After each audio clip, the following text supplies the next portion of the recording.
Hey, what's up guys? Sir Emanon here, back with another episode of Road to 1000 DuelingBook rating. Once again, for this episode, we're going to be playing the Dinosaur list that I played in the last episode. If you guys haven't seen that video, go ahead and check it out. I'll leave a link in the description box down below, as well as, you can also just check out the playlist because I have everything organized. But yeah, we're going to be playing against Altergeist today. And this should come as a surprise to nobody because Altergeist is very, very popular, especially on DuelingBook. And with Multifigure going back to 3 on the latest ban list, a lot of people are obviously going to be messing around with it. And you're probably going to be seeing it a lot in this series, both in terms of my opponents playing it and myself playing it. So just keep that one in mind. But without further ado, let's just go ahead and hop into the gameplay here. So my opponent wins a die roll, and he, of course, is going to opt to go first. Nothing too surprising, it's Altergeist. So he opens up fairly well. You'll notice he's going to main deck evenly matched here, and this is a trend that some players have opted to do in the past with Altergeist. Just having a very, very strong Haymaker card going second, because the deck is already very powerful going first. And evenly Faker is also a nice combo. It doesn't happen very, very often, but when it does, it's super, super nice to have access to a very powerful win condition. He also has Anti-Spell Fragrance in his opener, which is somewhat notable. Like Sky Striker has been creeping up in popularity, so that's like possibly a meta call. I don't think it's quite as powerful against decks like Eldritch Synchron or Adamantipator. Like it stops like some of the starter cards, but generally speaking, like those decks are gonna be fine to play without their spells for a turn, in a lot of cases. So this is a card that I'd personally side instead of main, but it's a floodgate that could be effective against like some of the I guess combo centric decks or mid-range decks. Like for example, Dino, the deck that I'm playing, could fall prey to it depending on what the opening is. Like opening a lot of like Fossil Digs and Pot of Extravagances and like Double Evolution Pill. That would obviously be very, very bad to walk into an Anti-Spell Fragrance with, but considering this hand, it's not really that big of an issue. Like it's going to stop the big push with Evolution Pill, but generally speaking, it's going to be fine. And I do have Nibiru in the main deck, which is generally not great against this matchup. But if Altergeist plays as aggressively as I personally feel they should, then Nibiru is actually not terrible. Like if you go for the end phase Foot Protocol and then summon Multi-Figure combo, you can easily get to a lot of summons on your own turn with like Marionette bringing back Faker. And like getting into Hexia lines and things of that nature. So it could potentially be okay, but obviously this is like an easy side out target in this matchup. So yeah, we're gonna go ahead and start off here. So he's going to go ahead and summon the Marionette, which is a prime Veiler target. There's not really too many good things to Veiler against this deck other than Marionette, so whenever you have a chance to use it, then you're pretty happy about it. But he's going to set 3 and pass, notably including Protocol. So effectively the Veiler it only stopped his tempo as far as like getting him Manifestation for later plays. But I pick up at Pankratops off the top, which is pretty fortunate because this is, for one, a very, very easy check for Strike because a lot of players are going to be tempted to strike it. And also, it's just really, really big to force out things in control matchups, which, is why the card is historically very powerful. He's going to flip up Anti-Spell Fragrance. And again, this hand is not really weak to Anti-Spells, so I don't really mind too much. So I'm going to go ahead and summon the Pankratops here. And I decided to just actually go into the battle phase right away. Because since this is on the field, I don't really have to fear Strike, but I still have to somewhat fear Protocol, because I ought to be able to play 2.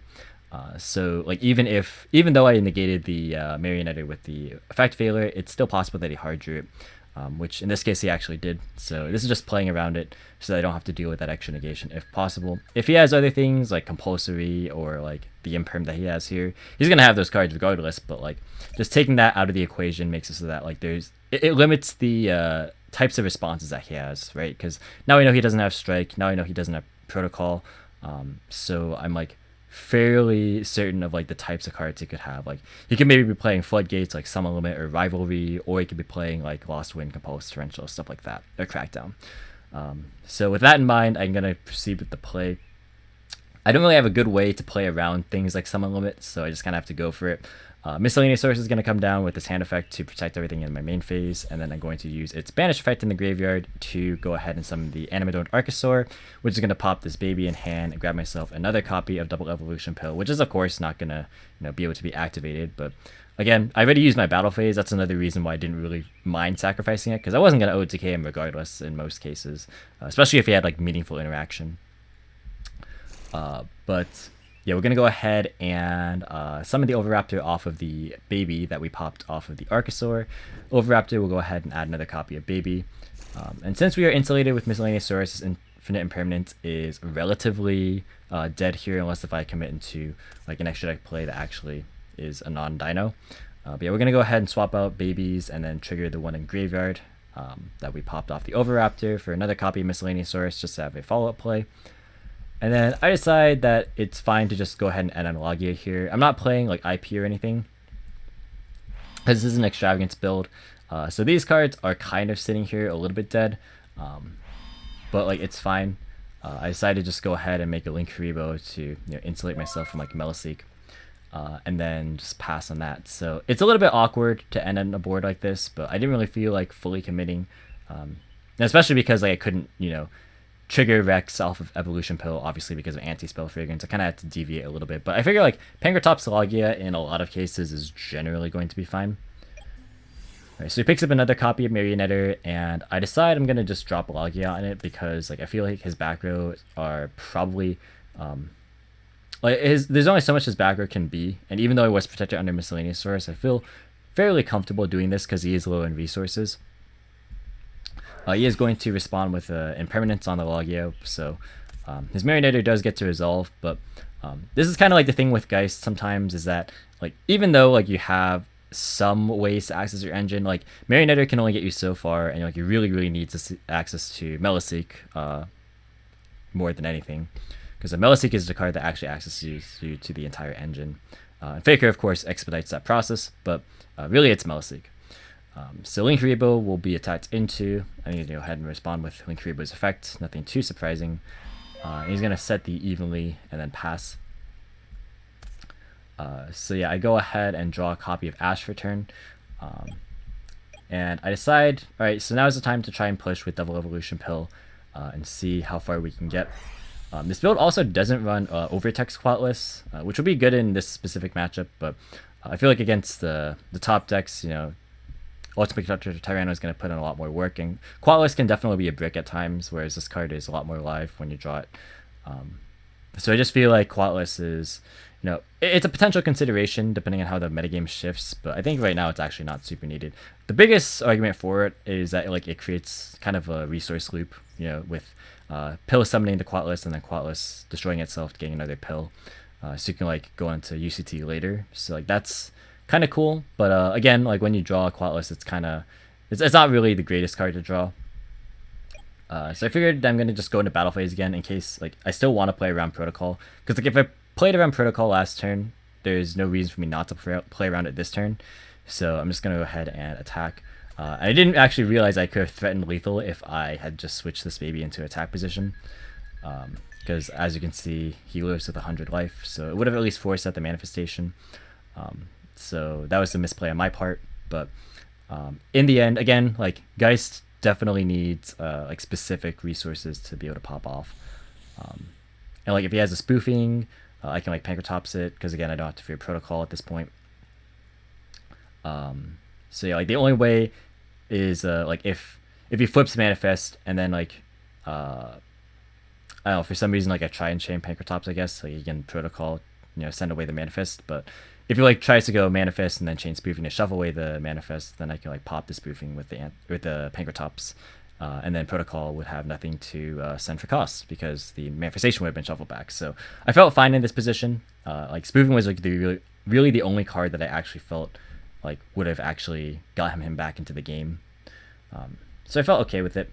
I decided to use Miscellaneous Source to go ahead and summon a Petite Pteranodon. I just go ahead and pop it in the end phase. I already have the Pankratops out.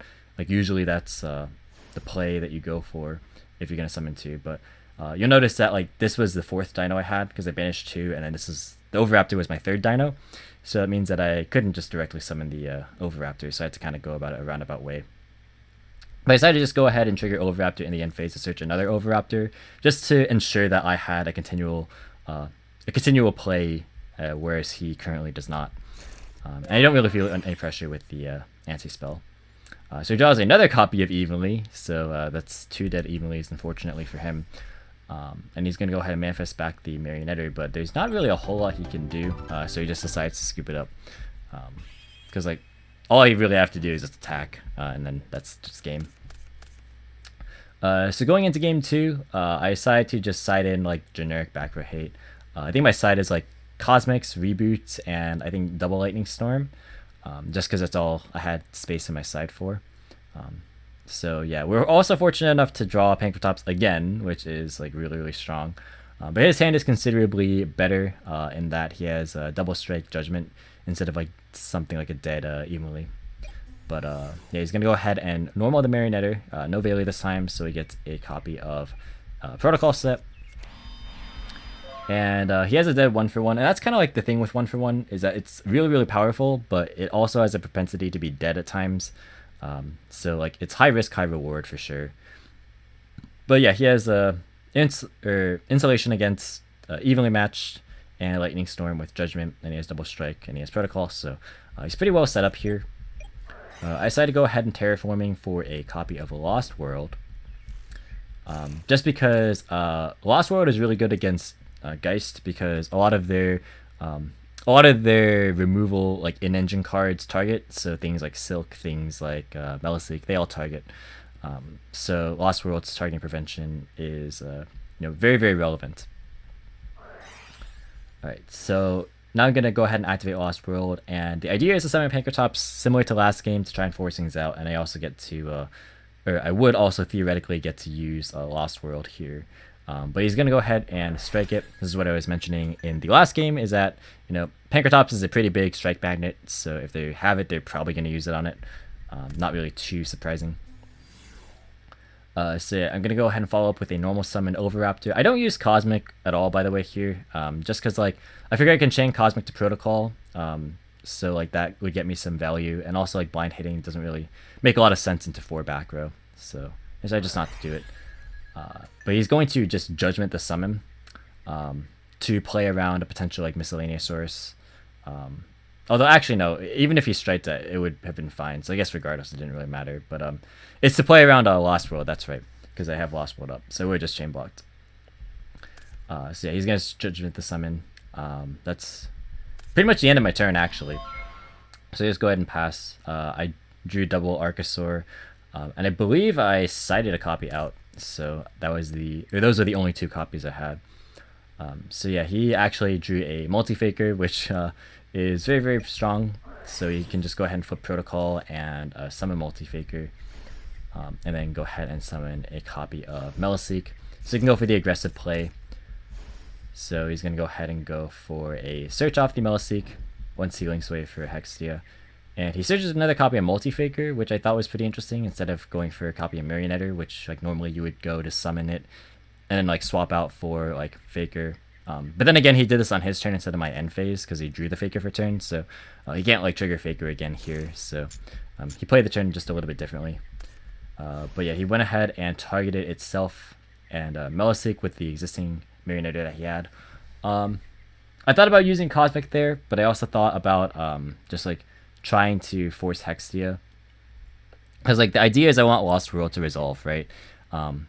So it would also help me like chain block a bit, like provided I draw a dino that I can actually play with. Like even Miscellaneous Source or Baby would have been fine.